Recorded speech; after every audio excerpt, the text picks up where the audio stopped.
Pria ini menyamar sebagai patung dan menyelinap ke sebuah pameran. Dia ingin mencuri berlian yang bernilai triliunan rupiah ini. Tapi saat itu para penjaga sedang mengelilingi berlian. Sang pria pun tidak panik. Ia mengendarai sebuah robot dengan remote control yang tersembunyi di dalam buku. Robot itu pun dengan perlahan berjalan mendekati berlian itu. Ia menjalankannya menggunakan kamera kecil yang ada di robot tersebut. Para penjaga sama sekali tak melihat alat itu. Saat alat itu terus bergerak maju dengan mulus, tak disangka seorang penjaga tanpa sengaja akan menginjak robot tersebut. Melihat hal itu, sang pria pun menghentikan alatnya. Saat penjaganya berhenti, pria ini pun mengendalikan alat tersebut maju dan melewati bawah kaki si penjaga. Dengan begitu, alatnya berhasil sampai di bawah etalase berliannya.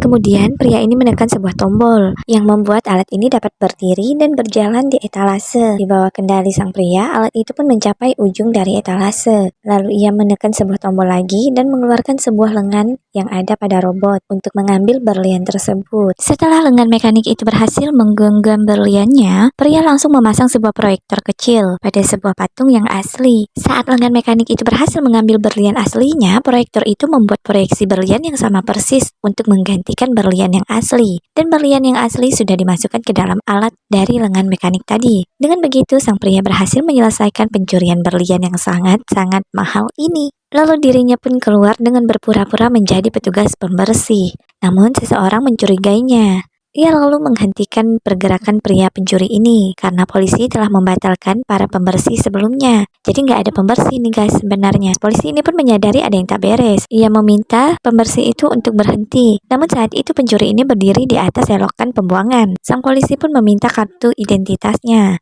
Pria lantas berpura-pura setuju, namun saat membalikkan badannya, ia menekan sebuah tombol yang ada di pinggangnya. Cairan hijau pun keluar dari bawah kaki celananya. Setelah polisi memeriksa identitasnya, baru saat itu ia menyadari bahwa yang ada di hadapannya ini adalah seorang pencuri yang selama ini mereka cari. Namun sayangnya mereka baru menyadari setelah lubang dari penutup saluran itu telah hancur karena cairan hijau tadi guys. Jadi pencuri ini pun masuk ke dalam selokan itu dan tersembur keluar. Akhirnya pencuri ini pun bebas.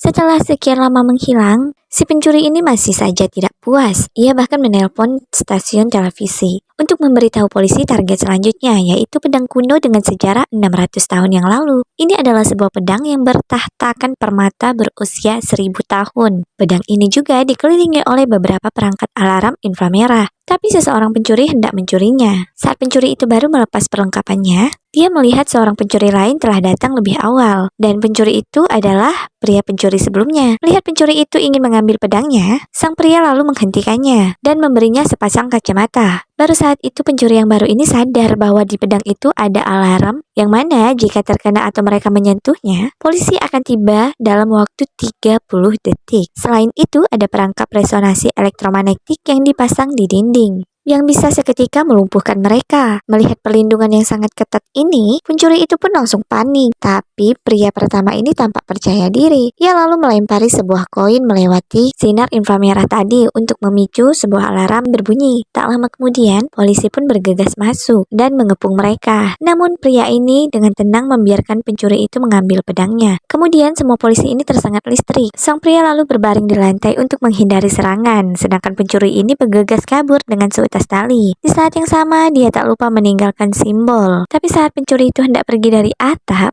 dia dihadang oleh polwan yang bernama Jen. Di saat genting, pria terbang keluar dari belakang Jen dan menendang pistolnya. Jen hampir saja mati. Saat polisi satunya lagi nih datang, ia melihat kedua pencuri ini pun kabur. Dan lagi-lagi, para polisi ini gagal menangkap pencuri handal ini. Saat sampai di sebuah markas, para pencuri ini pun bertarung untuk memutuskan kepemilikan dari pedang tersebut. Salah satu pencuri ini pun membuka kostumnya dan tanpa disangka itu adalah seorang wanita. Sang pria ini pun lalu terpesona karena kecantikan dari wanita ini. Ternyata wanita ini adalah pengagum rahasia dari si pencuri tadi guys. Jadi pencuri ini nih sudah sangat terkenal. Ia lalu menawarkan kerjasama. Si pria pun lalu berpikir mau melakukan kerjasama bersama si wanita karena baginya selain cantik ia juga memiliki kemampuan untuk melakukan aksi-aksi menantang kayak tadi. Namun sebelumnya, si pria ini menguji kesetiaan dari wanita ini. Ia lalu mengajak si wanita untuk melompat dari tepi jurang tanpa seutas tali. Dan mereka pun melompat bersama.